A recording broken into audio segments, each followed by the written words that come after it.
एक लड़की जब जब सोने की कोशिश करती थी, चाहे वो दिन हो या फिर रात हो, उसको एक ही सपना बार बार दिखाई देता था। दरअसल एक गर्भवती महिला होती है, वो उसके सपने में आती थी और वो गर्भवती महिला भी बात करती थी और उसके पेट में जो बच्चा पल रहा था वो भी बात कर रहा था। जैसे जैसे जब वो लड़की गहरी नींद में होती थी तो वो खुद भी बात करती थी और जो कोई उसको बात करते हुए सुनता था तो उसको भी आश्चर्य होता था कि आखिरकार ये लड़की क्या बातें कर रही है। उसकी अचानक से आँख खुलती थी और वो घबराने लगती थी, पसीना पसीना हो जाया करती थी। परिवार वाले फिर पूछते थे कि आखिरकार ऐसा क्या तुम सपने में देखती हो जिससे तुम इतनी घबरा जाती हो, परेशान हो जाती हो। फिर वो लड़की कहती है कि पता नहीं मुझे क्यों बुरे सपने दिखाई देते हैं, ख्वाब दिखाई देते हैं, मैं करूँ तो क्या करूँ। घर वालों ने पूछने की कोशिश की लेकिन वो लड़की बात को टाल दिया करती थी। इसी तरीके से करते करते महीनों का समय बीत जाता है और जब महीने बीत जाते हैं तो आखिरकार एक दिन ऐसी नौबत आती है, एक ऐसी बात सामने आती है कि उस लड़की ने फिर कहा कि अब जो भी सच है आखिरकार उसे अब बताना ही पड़ेगा। कुल मिलाकर के उसने अपनी माँ को एक सच बताया। उस सच को सुनने के बाद उसकी माँ के पैरों तले जमीन खिसक जाती है। माँ सोचने पर मजबूर हो जाती है। इसके बाद फिर बात सीजीएल कोर्ट तक पहुँच जाती है।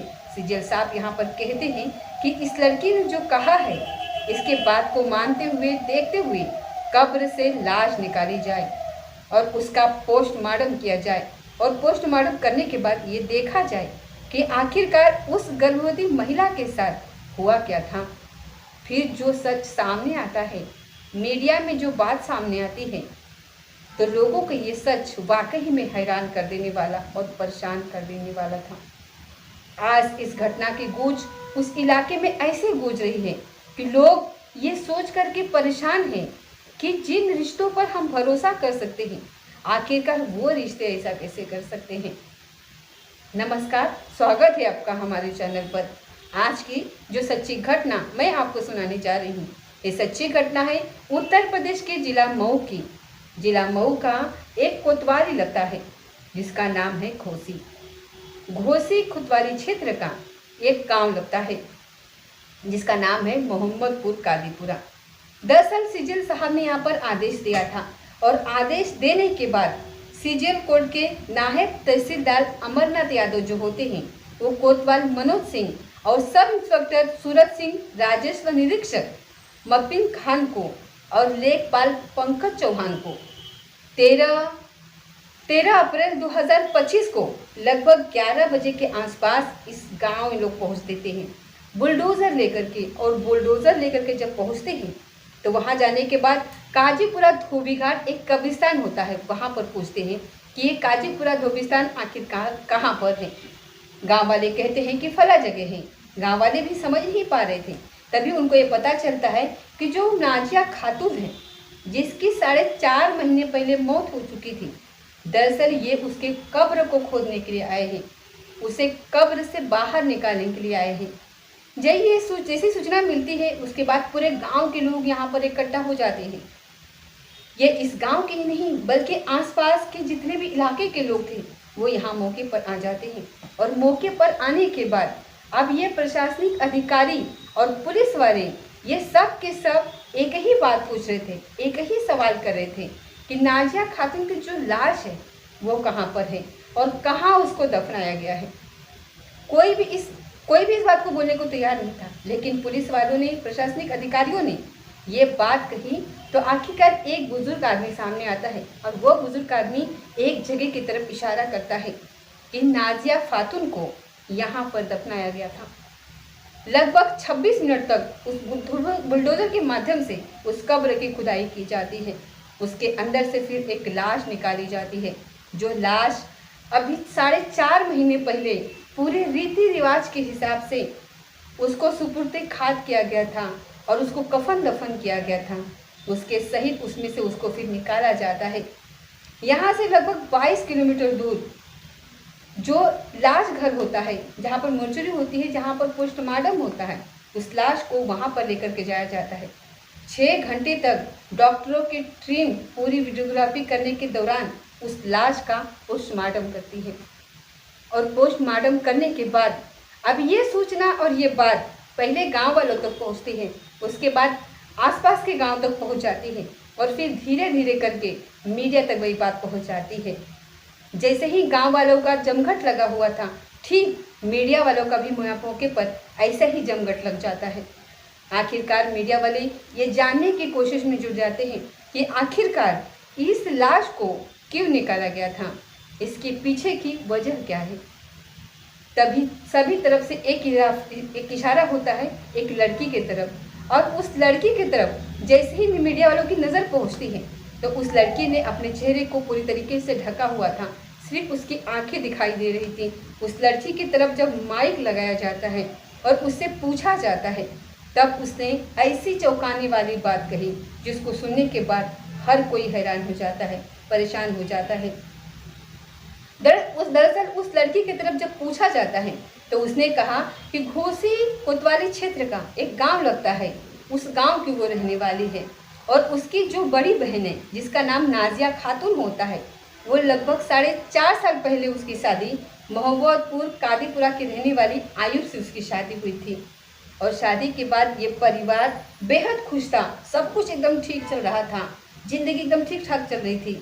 जब जब कोई खुशियों की बात होती थी, जब जब कोई त्यौहार आता था, तब तब वो अपनी बड़ी बहन के पास आ जाया करती थी।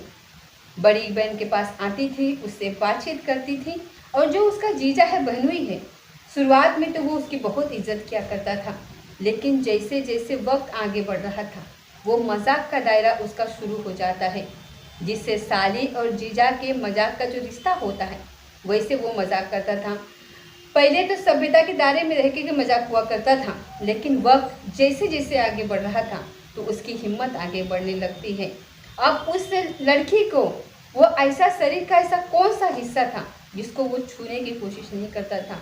लड़की वो परेशान हो जाती थी, वो रोती थी, हाथ झटक दिया करती थी, लेकिन उसका जो जीजा था वो ज़बरदस्ती उसके साथ करता था।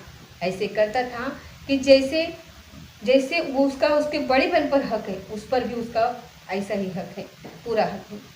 शरीर के हर एक हिस्से में वो हाथ डालता था, उसको पूरी तरीके से छूने की कोशिश करता था, उससे बदतमीजी करता था। ऐसे करते करते वक्त आगे बढ़ता है। जुलाई अगस्त 2024 की ये बात है।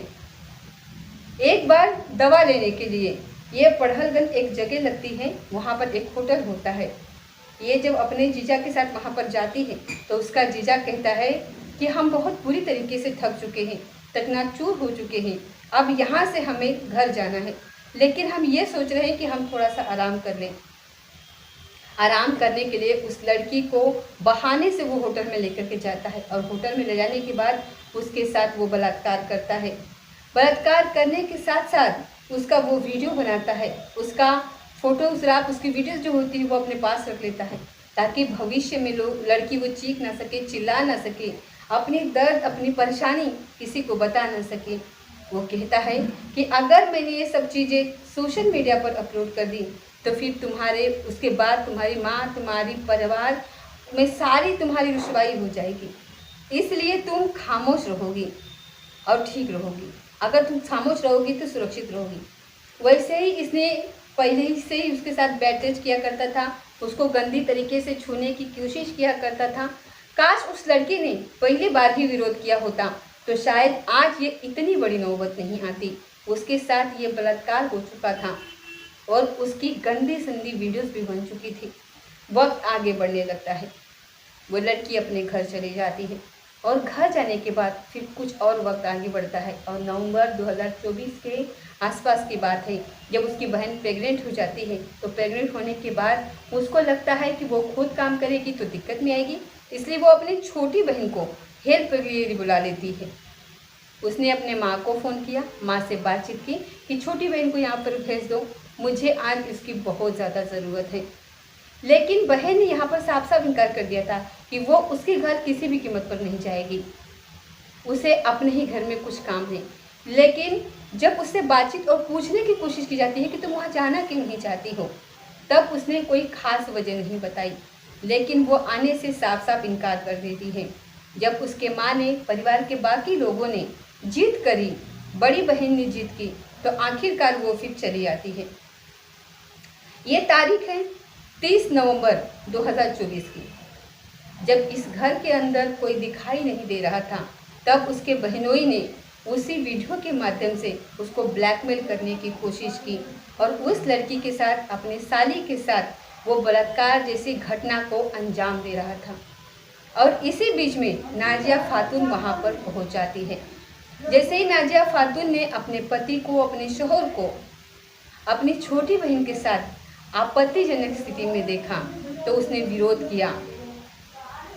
वैसे ही उसकी बहन पहले से ही उसका विरोध कर रही थी और जब उसने अपने आंखों से देखा तो उसको रहा नहीं गया। इसके बाद उसने जमकर विरोध किया।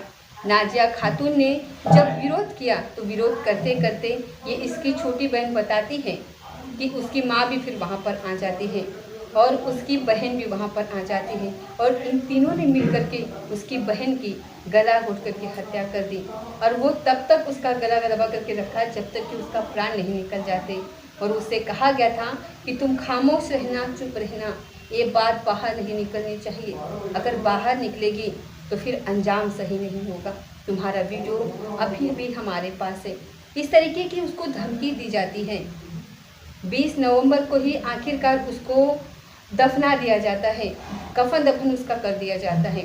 और कफन दफन करने के बाद ये लड़की अपने घर चली जाती है। और जब जब ये सोने की कोशिश किया करती थी, छोटी जो इसकी बहन थी नाजिया की, तब तक उसको अपनी ही बहन ख्वाब में दिखाई देती थी, सपने में दिखाई देती थी। उसके पेट में वो पल रहा बच्चा उसको लगातार परेशान करता था। अब वो अपनी बातें तो किसी से नहीं बताती थी।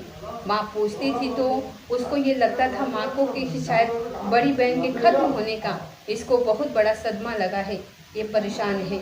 लेकिन जब वक्त आगे बढ़ने लगता है और वक्त आगे बढ़ने के साथ साथ अभी इस बहन को मरे हुए 1 या 1.5 महीने का समय ही हुआ था कि इसके जो जीजा, यानी कि ये आयुब उसका नाम होता है, उसकी तरफ से एक संदेश आता है, मैसेज आता है कि वो उसकी नाजिया की छोटी बहन से शादी करना चाहता है।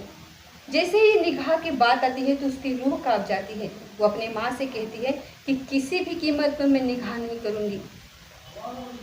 अब इसके बारे में जब पूछा जाता है कि क्या बात है, तब वो पूरी कहानी और पूरा सच बताती है। 1 फरवरी 2025 को वो नज़दीकी पुलिस स्टेशन में फिर जाते हैं और जाने के बाद वहाँ पर शिकायत दर्ज करवाते हैं। हालांकि पुलिस को एफआईआर दर्ज करने में 10 दिन का समय लग जाता है। फिर आखिरकार 11 फरवरी 2025 को आईपीसी की धारा, बीएनएस की धारा 74 और कुछ 351 कुछ ऐसी होती है। इसके तहत फिर मुकदमा दर्ज कर लिया जाता है। मुकदमा दर्ज करने के बाद जब जांच अधिकारी इस मामले की जांच करते हैं तो इसमें हत्या की धाराएं भी पहले शामिल थी, लेकिन बिना पोस्टमार्टम किए ही उसको क्लीन चिट दे दी जाती है। हालांकि आयुब को जेल जरूर भेज दिया जाता है, लेकिन बहन ने कहा कि मेरे बहन को तो इंसाफ अभी मिला ही नहीं है, इसीलिए फिर वो कोर्ट जाती है। और कोर्ट जाने के बाद फिर जज साहब के सामने ये अपील करती है और अपील करने के बाद कहती है कि जज साहब, भले ही शायद उस लाश को बाहर निकलने के बाद उसका पोस्टमार्टम कराना पड़े, लेकिन आपको एक बार लाश निकलवा करके एक बार ज़रूर देखनी चाहिए कि आखिरकार उसके बहन के साथ हुआ क्या था। तब सीजीएल साहब ने आदेश दिया, प्रशासनिक अधिकारियों की टीम गठित की जाती है, पुलिस की टीम गठित करी जाती है और ये 13 अप्रैल 2025 को आखिरकार लगभग 11 बजे के आसपास 26 मिनट तक खुदाई होती है वहाँ पर। उसके बाद फिर लाश को निकाला जाता है और लाश निकालने के बाद फिर पोस्टमार्टम होता है। अगली तारीख यानी कि 14 अप्रैल 2025 को ये उस जगह पर तो नहीं, लेकिन दूसरी जगह जो कि मदापुर समस्ती सीताकुंड स्थित एक कब्रिस्तान होता है, वहाँ पर परिवार के लोग उस लड़की का फिर से कफन दफन पूरे रीति रिवाज के साथ से करते हैं। हालांकि अभी पोस्टमार्टम रिपोर्ट आना बाकी है कि वाकई में उस लड़की का कत्ल हुआ था या फिर नहीं हुआ था। वैसे भी 4.5 महीने के बाद उसको कब्र से बाहर निकाला गया था।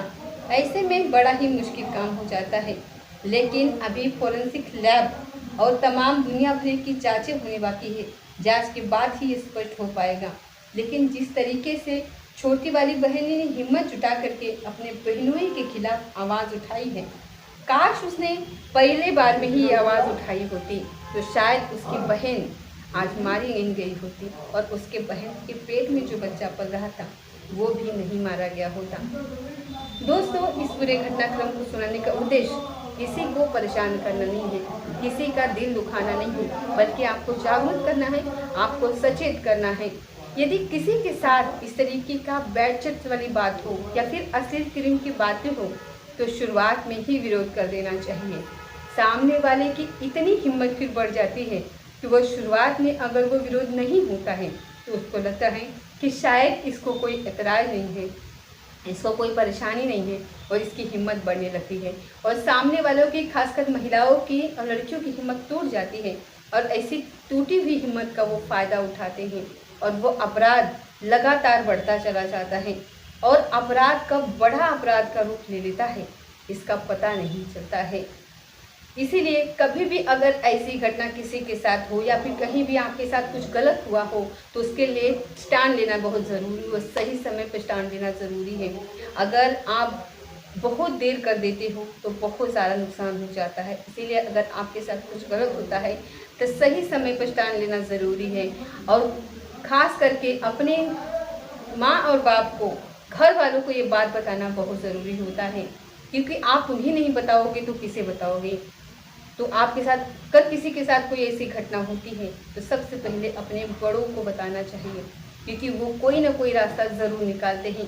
काश इस लड़की ने, जब उसके बहनोई ने इसके साथ ऐसी घटना, मतलब कि जब उसके साथ छेड़छाड़ करना शुरू किया था तभी अगर इसने अपनी माँ से बता दिया होता तो मैं दावे के साथ कह सकती हूँ कि इसकी माँ ने इसको दोबारा उसको घर कभी नहीं भेजा होता और जब इसके साथ इसको घर नहीं भेजा होता तो ये घटना कभी नहीं होती। तभी से यहाँ उसके माँ बाप सावधान हो जाते और यहाँ से दूरियाँ बन जाती और ऐसी घटना होने से बच जाती। तो दोस्तों, ये थी आज की सच्ची घटना। मिलते हैं अगले की सच्ची घटना के साथ, तब तक जय जय भारत।